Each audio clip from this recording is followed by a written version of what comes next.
ಎಂಬ ಬಿಸಿಲು ಕುದುರೆ ಏಕೆ ಏರುವೆ, ಮರಳುಗಾಡಿನಲ್ಲಿ ಸುಮ್ಮನೇಕೆ ಅಲೆಯುವೆ.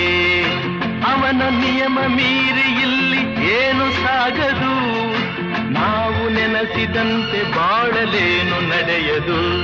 ವಿಷಾದವಾಗಲಿ ವಿನೋದವಾಗಲಿ ಅದೇನೇ ಆಗಲಿ ಅವನ ಕಾರಣ. ಆನೆಗೊಂದು ಎಲ್ಲೆಯಲ್ಲಿ